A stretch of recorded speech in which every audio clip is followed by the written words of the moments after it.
الرحیم الحمدللہ والصلاة والسلام علی رسول اللہ۔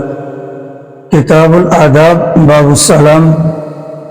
عن ابی ہریرہ رضی اللہ تعالی عنہ وعنہم قال قال رسول اللہ صلی اللہ علیہ وسلم خلق اللہ آدم على صورته طوله 60 ذراعا فلما خلقه قال اذهب فسلم على أولئك النفر وهم نفر من الملائكة جلوس فاستمع ما يحيونك فإنها تحيتك وتحية ذريتك فذهب فقال السلام عليكم فقالوا السلام عليك ورحمة الله قال فزادوه ورحمة الله قال فكل من يدخل الجنة على صورة آدم وطوله 60 ذراعا فلم يزل الخلق ينقص بعده حتى الآن۔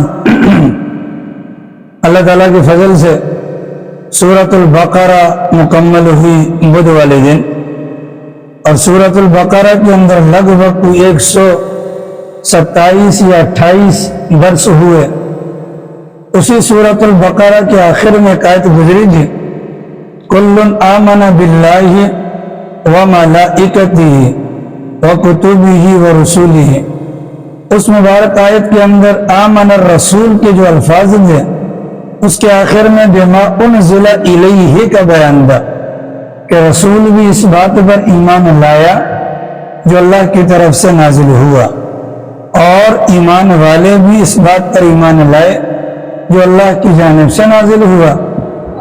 تو بما انزل الیہ، اس کے اندر اللہ کا قرآن بھی آ گیا، اور بما انزل الیہ کے اندر اللہ کے نبی کا فرمان بھی آ گیا۔ آپ حضرات کو یہ بات بتلائی گئی تھی کہ قرآن پاک اور حدیث پاک کے اندر فرق یہ ہے کہ قرآن پاک کے الفاظ بھی اللہ تعالیٰ کی جانب سے ہیں، اور قرآن کریم کے الفاظ کا معنی بھی اللہ تعالیٰ کی جانب سے ہے، اور حدیث پاک کے اندر جو کلمات استعمال ہوئے ہیں وہ کلمات پیغمبر کے ہیں، لیکن ان کلمات کے اندر جو معنی اور مفہوم یا ان کلمات کا جو مطلب ہے وہ اللہ تعالیٰ کی جانب سے ہے۔ چنانچہ جیسے ہمارے لیے قرآن کریم پر ایمان ضروری، اسی طریقے سے ہمارے لیے حدیث پاک پر بھی ایمان ضروری۔ جس طریقے سے قرآن کریم کو سمجھنا ضروری، اسی طریقے سے حدیث پاک کو سمجھنا بھی ضروری۔ جس طریقے سے قرآن کریم کے اندر موجودہ احکامات کو جاننا ضروری، اسی طریقے سے احادیث مبارکہ کے اندر جو احکامات بیان ہوئے ان کو جاننا بھی ضروری۔ اور قرآن کریم کو سمجھنے کے لیے تو سب سے بنیادی چیز پہلے درجے میں ہے وہ رسول اکرم صلی اللہ علیہ وسلم کے فرامین ہے۔ چنانچہ قرآن و سنت، قرآن و حدیث، قرآن و سنت، یہ جو الفاظ ہمیں سننے کو ملتے ہیں، ان الفاظ کا لب و لباب اور خلاصہ بھی یہی ہے کہ قرآن کریم کے اندر اگر کوئی بات سمجھ میں نہ آئے تو حدیث رسول کی طرف جایا جائے گا، اور حدیث رسول ہی تو قرآن کریم کے الفاظ کہ اللہ تعالیٰ کی مراد اور منشا کو صحیح معنوں میں واضح کرتے ہیں۔ چونکہ قرآن کریم کے ساتھ احادیث مبارکہ کو سمجھنا ضروری ہے، اس بنیاد پر ضرورت اس امر کی ہے کہ جہاں پر ہم قرآن کریم کے لیے بھاگ دوڑ کرتے ہیں وہیں پر احادیث مبارکہ کو سمجھنے کے لیے بھی بھاگ دوڑ کرنے کی ضرورت ہے۔ اور بحیثیت مسلمان میں، اور آپ جانتے ہیں قرآن کریم سے بڑھ کر کوئی بہترین کتاب، صحیح کتاب، با اعتماد کتاب نہیں ہے، اور قرآن کریم کے بعد رسول اکرم صلی اللہ علیہ وسلم کے جو فرامین ہیں ان کا جو مجموعہ ہے، اس مجموعے پر مشتمل مختلف قسم کی کتابیں موجود ہیں۔ ان کتابوں میں سے جو سب سے زیادہ قابل اعتماد کتاب ہے اس کتاب کو بخاری شریف کے نام سے جانا جاتا ہے۔ اس کے بعد مسلم شریف کے نام سے ایک الگ سے کتاب ہے۔ یہ کل ملا کر 6 کتابیں ہیں جن کتابوں کو صحائح ستہ کے نام سے جانا جاتا ہے۔ 6 کتابیں ہیں جو موٹی موٹی ہیں، جن پر تمام امت کا اتفاق ہے ان کتابوں کے اندر جو احادیث مبارکہ موجود ہیں ان احادیث مبارکہ پر یا ان احادیث مبارکہ کو ان لوگوں تک جنہوں نے کتاب لکھی ہے ان پر یا ان کے زمانے کے لوگوں نے ان پر کسی بھی قسم کا اعتراض نہیں کیا. لہذا وہ 6 کتابیں ہیں جن کے اندر پیغمبر کے فرامین کو جمع کیا گیا. اب ظاہر ہے وہ بڑی بڑی کتابیں، بخاری شریف کی کتاب ہے اتنی لمبی ہے اتنی موٹی ہے، مسلم شریف کی کتاب، ابن ماجہ، ابو داؤد، ترمذی، سنن نسائی وغیرہ کی جو کتابیں ہیں ان کے اندر فرامین تو پیغمبر کے ہیں لیکن اس قدر طویل ہیں کہ ہر بندے کے لیے سمجھنا مشکل ہے. چنانچہ اللہ ہماری امت کے بڑوں پر رحم فرمائے، ان کی قبروں کو نور سے منور فرمائے. انہوں نے امت کی آسانی کے لیے ان کتابوں کا نچوڑ نکال کر مختلف عنوانات پر چھوٹی چھوٹی کتابیں تیار کی اور پیغمبر کے فرامین کو مزید آسان اور سہل انداز کے اندر امت کے سامنے بیان کیا. ان کتابوں میں سے ایک یہ کتاب بھی ہے جس کو مشکات شریف کہا جاتا ہے، کہ نام آپ دیکھ سکتے ہیں، یہ مشکات شریف کی کتاب ہے.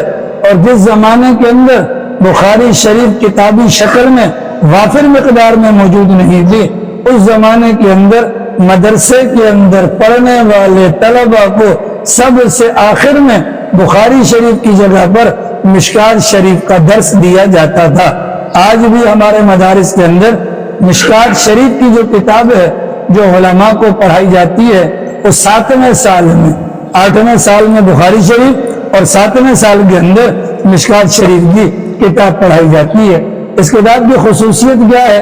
اس کتاب کی خصوصیت یہ ہے کہ حضرت مصنف نے امام بخاری رحمۃ اللہ علیہ سمیت جو 6 بڑی بڑی کتابیں ہیں ان کتابوں کے اندر سے بھی فرامین رسول کو اپنی کتاب کے اندر جمع کیا، اور اس کے علاوہ احادیث مبارکہ کی جتنے بھی کتابیں ہیں یا صحابہ کرام کی اقوال ہیں ان تمام کو بھی لا کر ہمارے سامنے جمع کر دیا.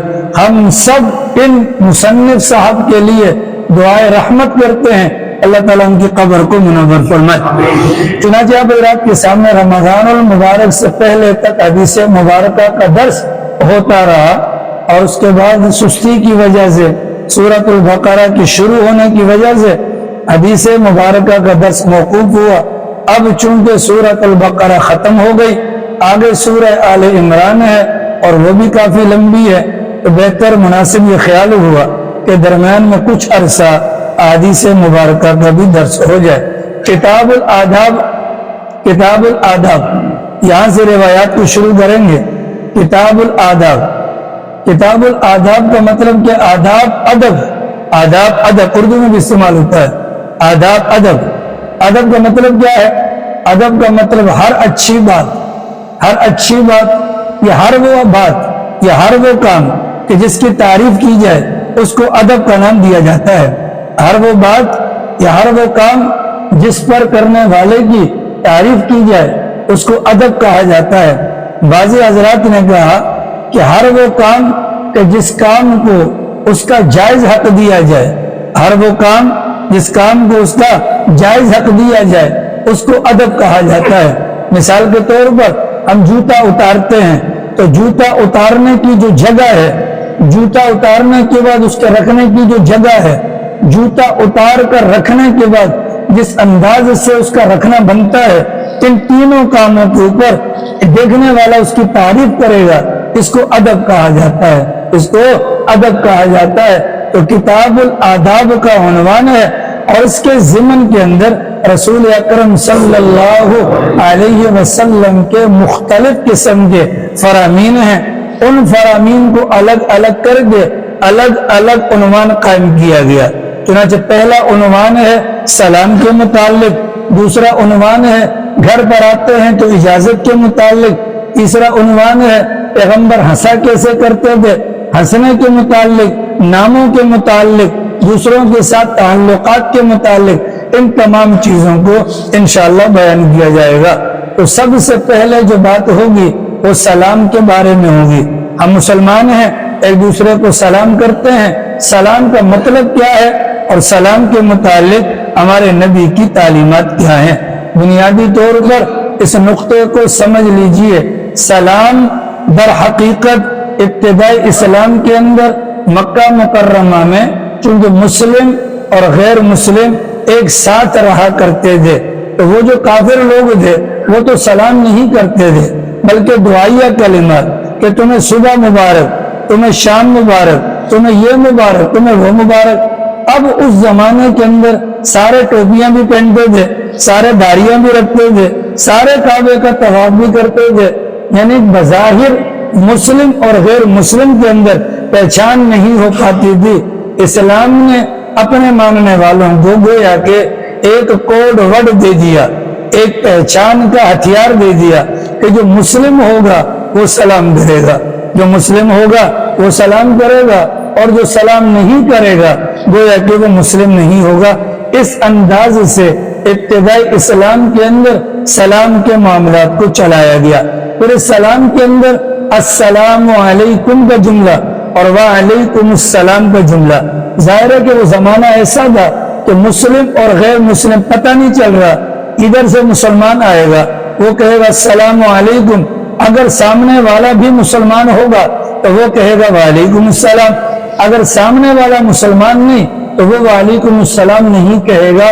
اس کے اندر وجہ کیا ہے کہ مسلمان جو زبان سے کہتا ہے السلام علیکم، گویا کہ وہ اپنی ذات کے اعتبار سے سامنے والے کو دین اور آخرت، دنیا اور آخرت کی سلامتی اور بھلائی کا پیغام دیتا ہے کہ سائیں شفیع میرے حوالے سے بے غم رہو، میں تمہیں کوئی تکلیف نہیں پہنچا۔ السلام علیکم، میرے سامنے نواز پاجی ہیں اور میں کہتا ہوں السلام علیکم، گویا کہ ان الفاظ کے ذریعے سے میں نواز پاجی کو یہ پیغام دیتا ہوں کہ میری ذات سے آپ کو دنیا اور آخرت کے معاملات میں کوئی بھی تکلیف نہیں پہنچے گی۔ وہ جواب میں کہتے ہیں وعلیکم السلام، تو مطلب کیا ہوا، میری جانب سے بھی دنیا اور آخرت کے اعتبار سے تمہیں کوئی تکلیف نہیں پہنچے گی۔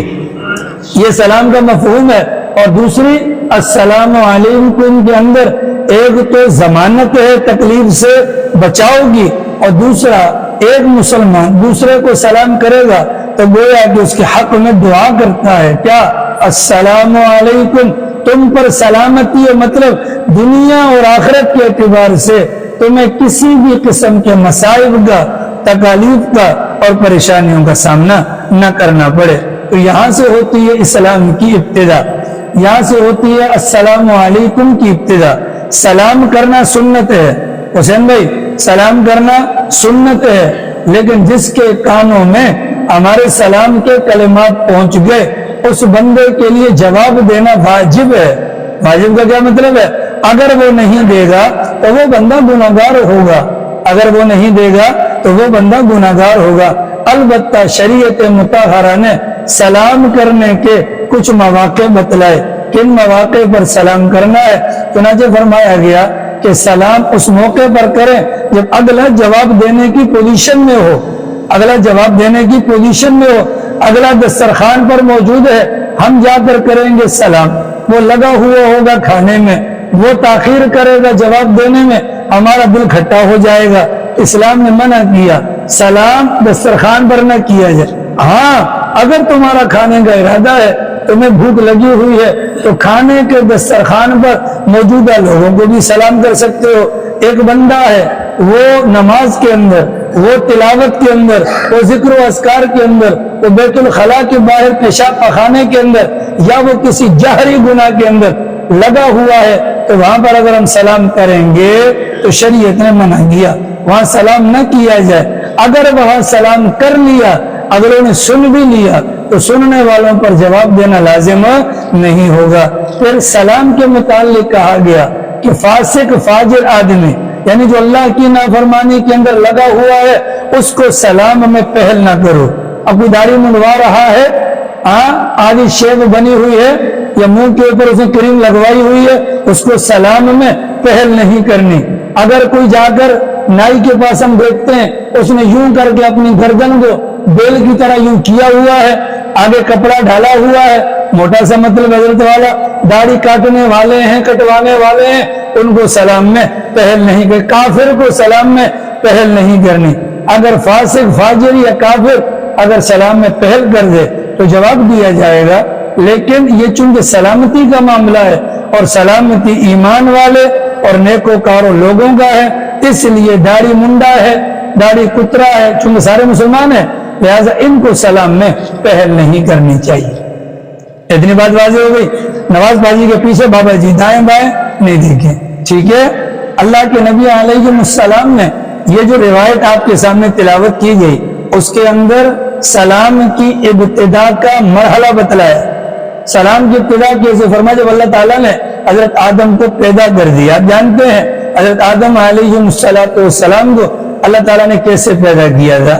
یعنی حضرت آدم کو پیدا کرنے کے بعد جب ان کے اندر روح ڈالی گئی تو روح کے ڈالنے کے بعد ہی ان کو چھینک آئی.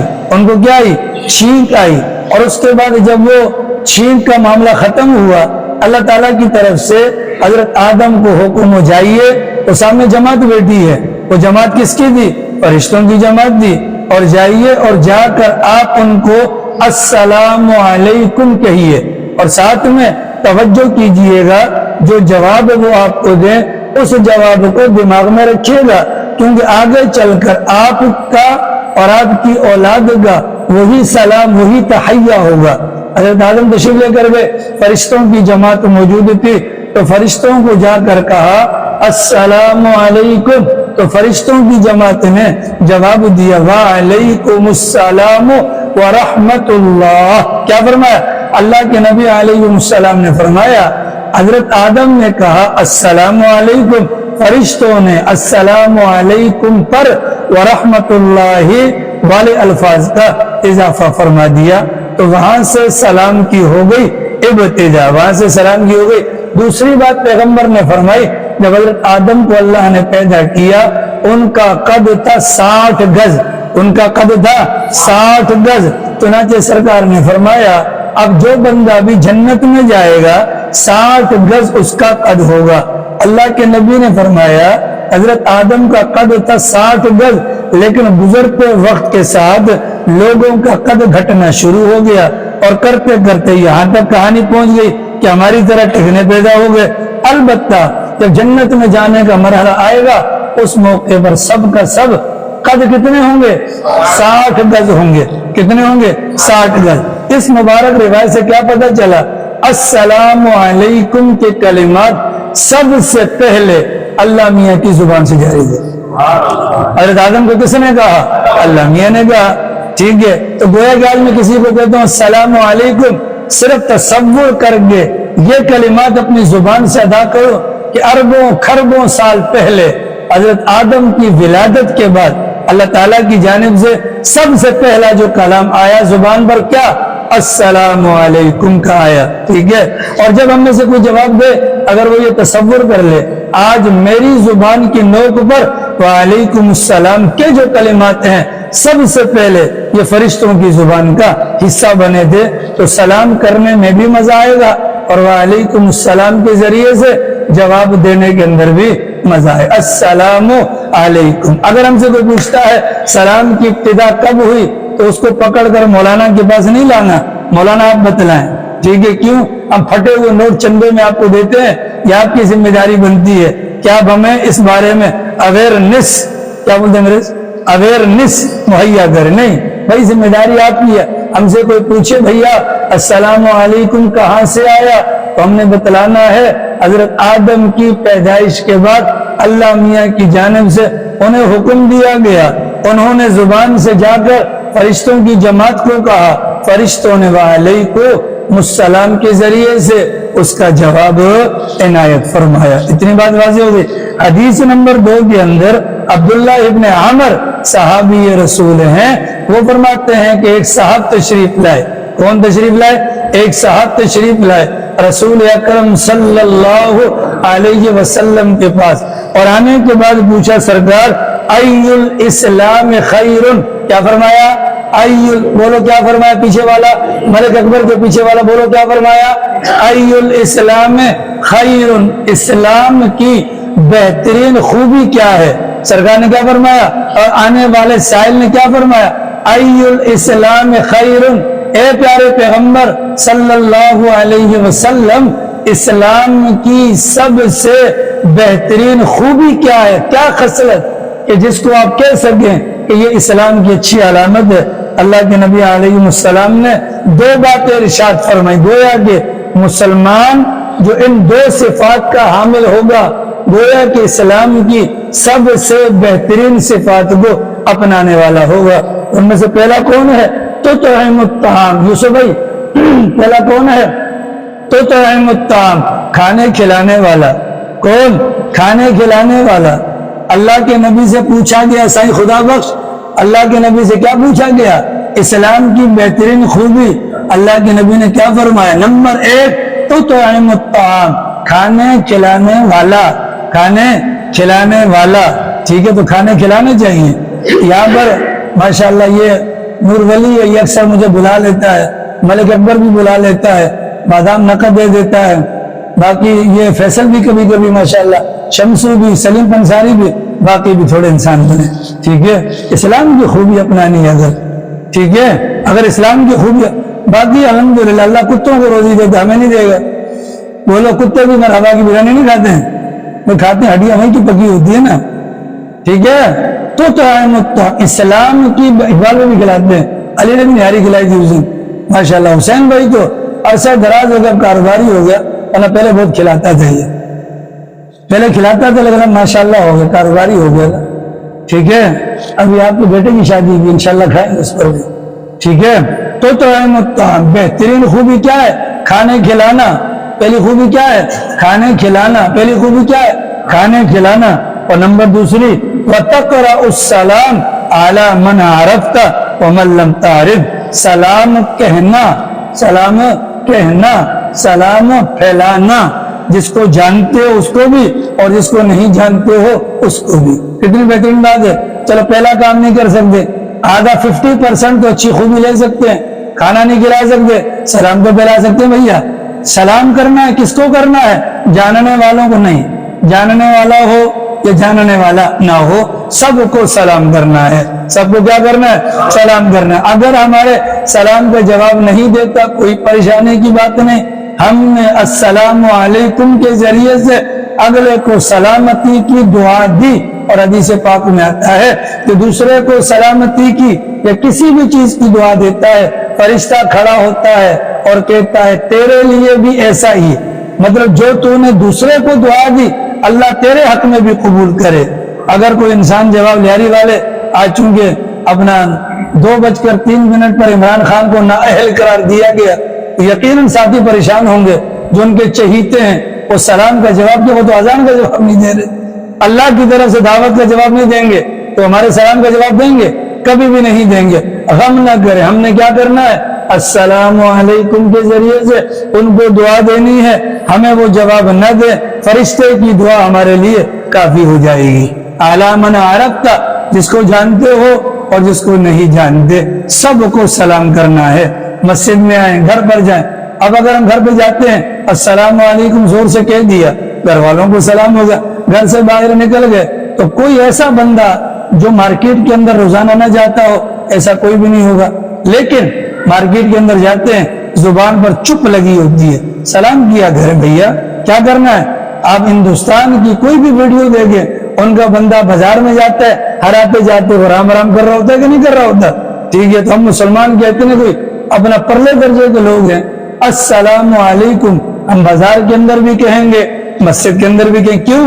اس لیے کہ یہ کہنے کی بنیاد پر ہمیں سند مل جائے گی اسلام کی بہترین خوبی کو اپنانے کی، تو ہمارے پاس موقع ہے سلام کے ذریعے سے اس خوبی کو اپنا سکتے ہیں۔ تیسری روایت حضرت ابو ہریرہ کی بیان ہوئی، اس کے اندر رسول اکرم صلی اللہ علیہ وسلم نے فرمایا ایک مومن کے دوسرے مومن پر 6 حق ہیں۔ امیر صاحب، ایک مومن کے دوسرے مومن پر 6 حق ہیں، ایک مومن کے دوسرے مومن پر 6 حق ہیں۔ کیا کیا ہے بھیا؟ یعودہ اذا مرض، ایک مومن بیمار ہو جائے دوسرا اس کی عیادت کو جائے، ایک مومن بیمار ہو جائے دوسرا اس کی عیادت کو جائے۔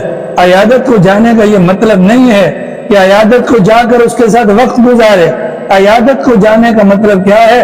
انسان عیادت کے لیے جائے، اس کے ماتھے پر ہاتھ رکھ دے، اس کے ہاتھ پر ہاتھ رکھ دے، لا باس طہور انشاءاللہ کے کلمات کہہ کر اس کو تسلی کا پیغام دے دے، عیادت ہو گئی۔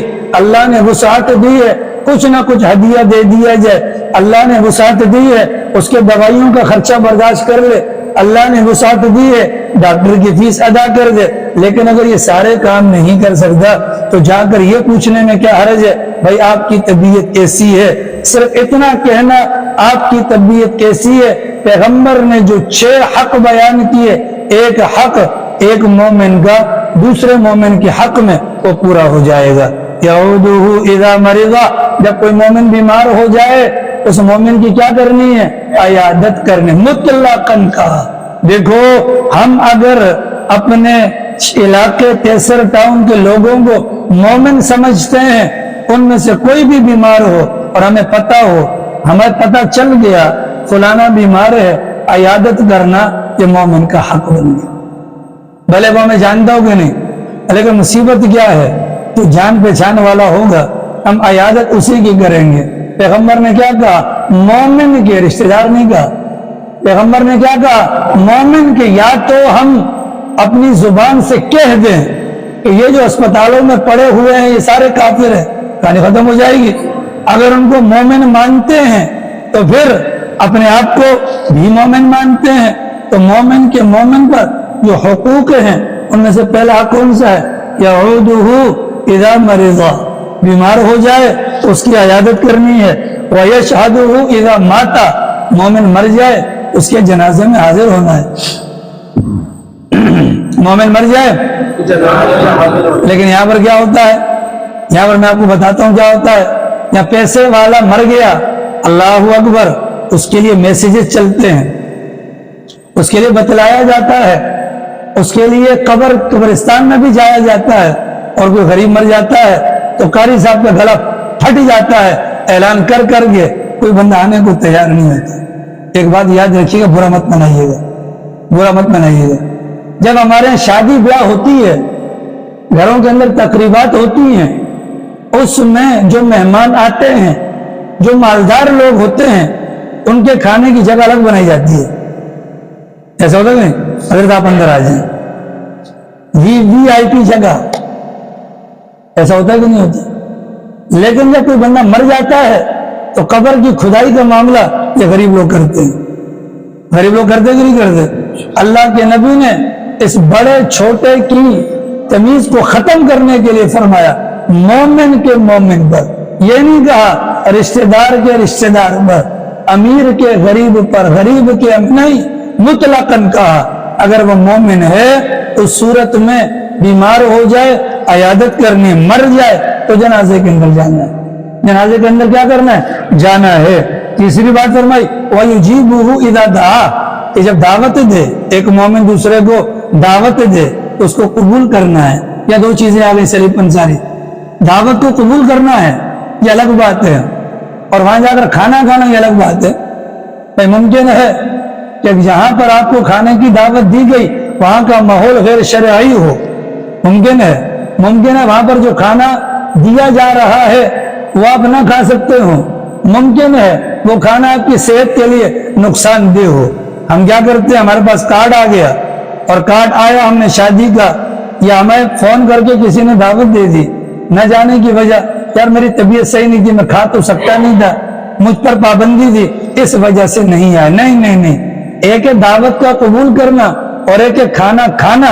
پیغمبر نے فرمایا دعوت کا قبول کرنا حق ہے، کھانے کی بات تو نہیں کی، لہذا وہاں جانا ہے، اس کی دعوت کو قبول کرنا ہے۔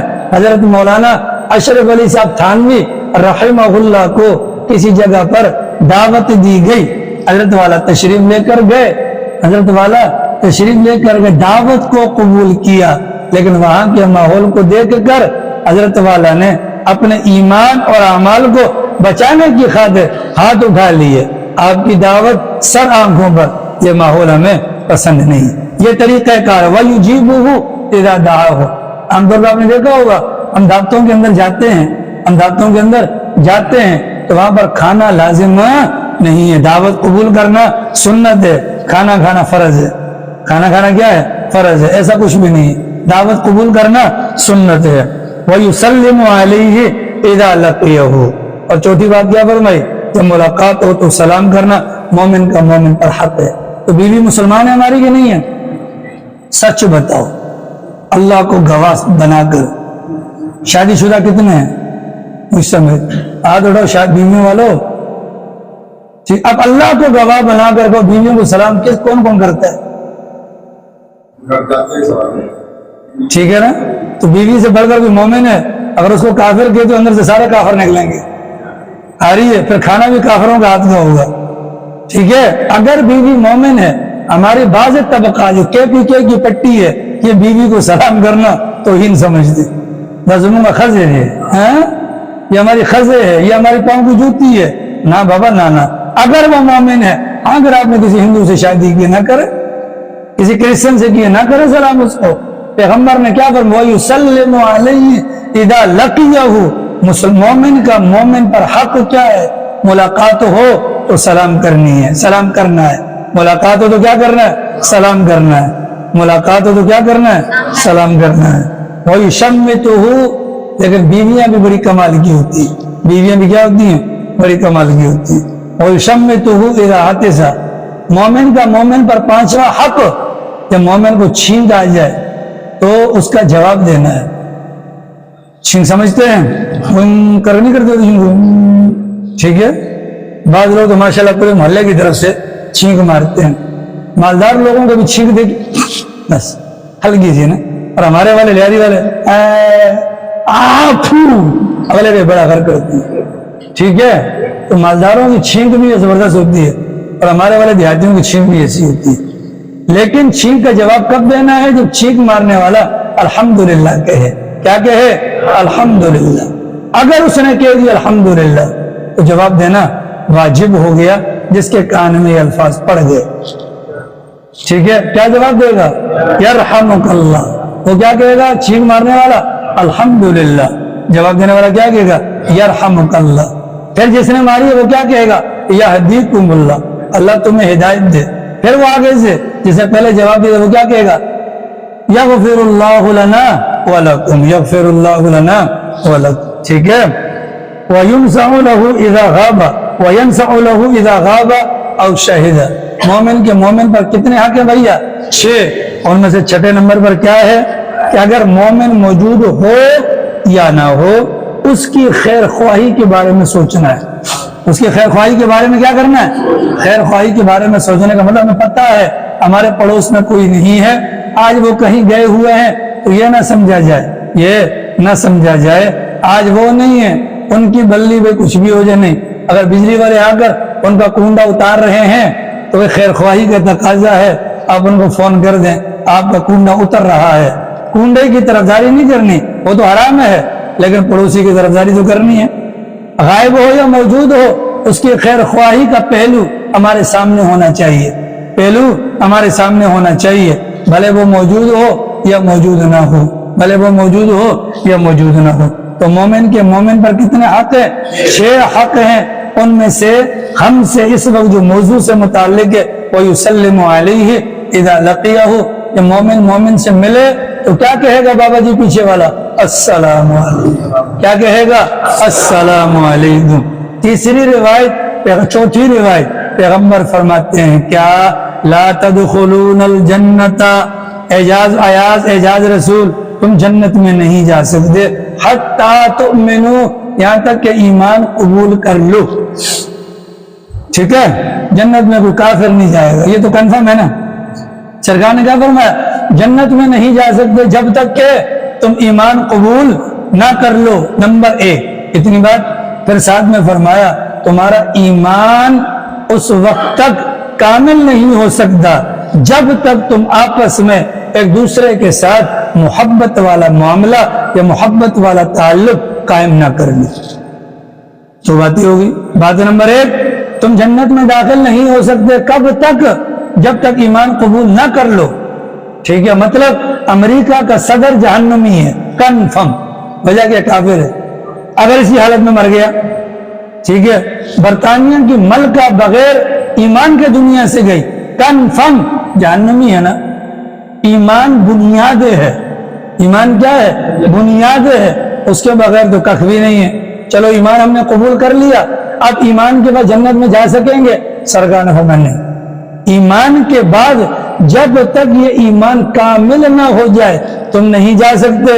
ایمان کامل ہوگا تب جب تمہارا آپس میں محبت والا رشتہ اور تعلق قائم ہوگا۔ پھر سرکار نے فرمایا آپس میں محبت والا تعلق والا رشتہ قائم کبھی نہیں ہو سکتا یہاں تک کہ تم آپس میں سلام کو نہ پھیلاؤ۔ سلام کو بلکہ نہیں، غلط ہو گیا، دو باتیں سرکار نے فرمائی۔ جنت میں جا نہیں سکتے جب تک ایمان لے آؤ، اور ایمان مکمل نہیں ہو سکتا جب تک کہ آپس میں ایک دوسرے کے ساتھ محبت کا تعلق قائم نہ ہو جائے۔ یہ بات کر دی، پھر سرکار نے تمہیں وہ چیز نہ بتلاؤں کہ جس پر عمل کے نتیجے میں آپس میں محبت پیدا ہو جائے آپس میں؟ تو صحابہ نے کہا جی۔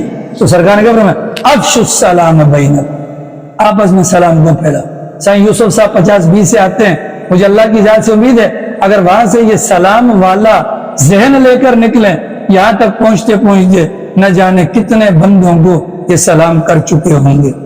آگے سمجھ میں اولا ادلکم علی شیء، کیا میں تمہیں وہ کام وہ عمل نہ بتاؤں؟ ملک اکبر کیوں غصے میں میری جان؟ ہاں ناراض سا ہے، تھکا تھکا، جمعے میں آپ پلر کے پیچھے تھے، ابھی پلر کے آگے۔ ہاں ٹھیک ہے، افشوا السلام بینکم، آپ جمعے میں نہیں آئے تھے، آپ تو آتے ہی نہیں ماشاءاللہ، آپ بھی نظر نہیں آئے تھے۔ صحیح خدا بخش سب آئے تھے ماشاءاللہ، آپ بھی سب 12 بجے آئے تھے، نواز پاجی بھی 12:20 تک آئے تھے۔ میں کل سوچ رہا تھا نواز پاجی کو دعوت دوں گا، آج اللہ نے بلا لیا۔ خرامہ پگڑی والی سرکار حسین بھائی آرام سے آئے تھے۔ آج 15 منٹ یوسف بھائی بھی لیٹ ہوئے تھے، بیان 12:15 بجے شروع ہوا تھا۔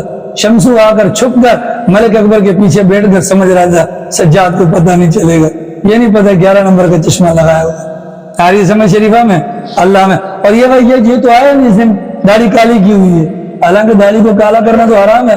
آپ بوڑھا ہو، بیوی جوان ہو، مہنور جب بھی بڈھی ہو گئی ہوں گی، اب کیا ضرورت ہے کرنے کی؟ ٹھیک ہے، اولا ادلکم، ایسے کیا ایسا عمل نہ بتلاؤں؟ غلام مصطفیٰ صاحب آپ بھی نہیں آئے تھے، مصطفیٰ بھائی ٹھیک ہے، اللہ کے امجد بھائی آپ تو آتے ہی نہیں جمعے میں، آپ تو بڑے آدمی ہیں ٹھیک ہے۔ اقبال بھائی بھی لیٹ آئے تھے، مجلس کی نوسط ہوتی ہے، بس جن لوگوں کے ساتھ اٹھنا بیٹھنا ہوتا ہے، رشتہ داروں کا سب تو آئے گا ٹھیک ہے۔ آپ کو رشتہ دار اب بھی نہیں، بہت سارے لوگ نہیں ہیں، ابھی باہر لوگ گھوم رہے ہوں گے نا، پھر کہتے ہیں دلوں میں نفرت ہے، تو دلوں میں محبت کا نسخہ، نبوی نسخہ 110%، ٹھیک ہے۔ یہ آپ کو دوائیاں دے گا، کیا کہے گا؟ اللہ شفا دے گا، ٹھیک ہے۔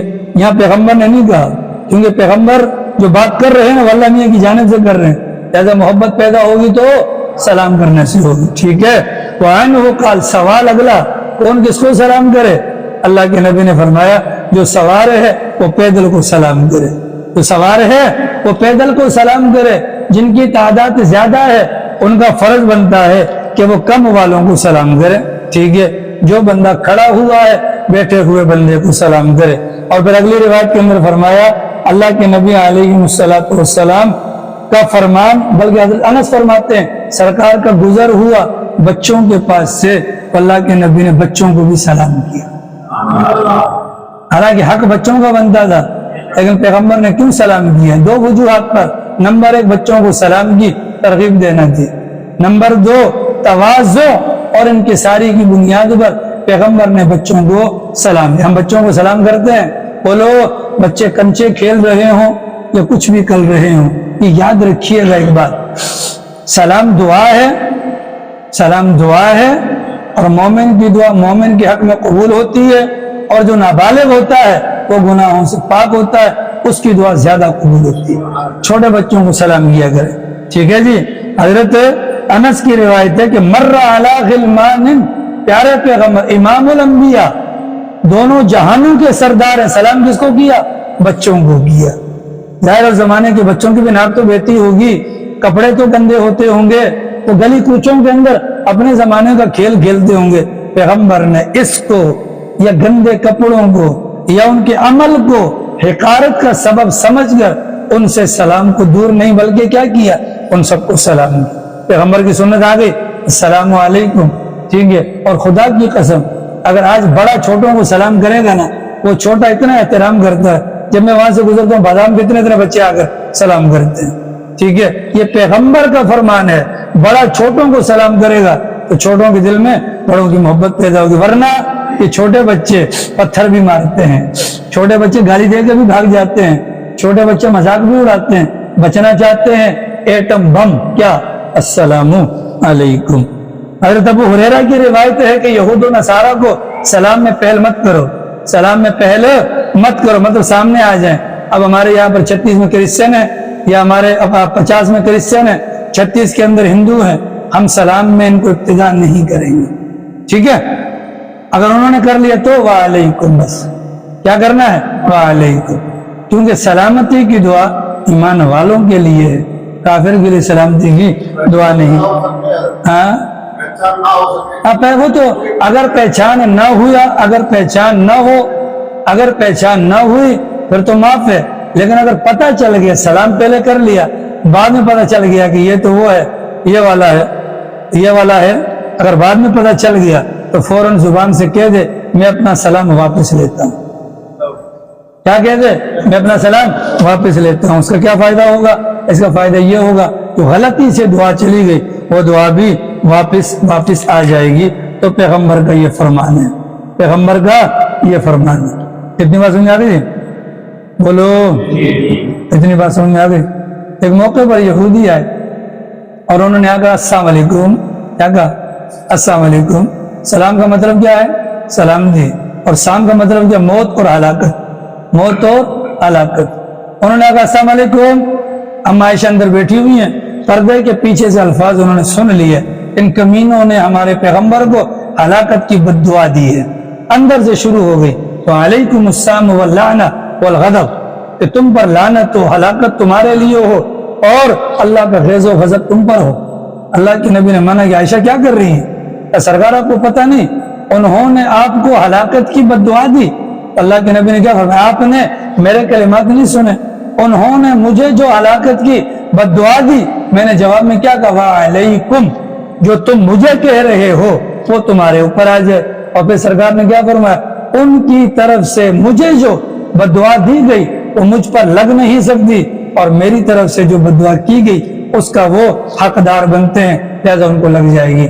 اس روایت سے یہ بھی پتہ چلا اگر کافر کوئی بھی ہو اگر وہ سلام کرتا ہے تو جواب کیا دینا ہے؟ وعلیکم السلام، نہیں وعلیکم.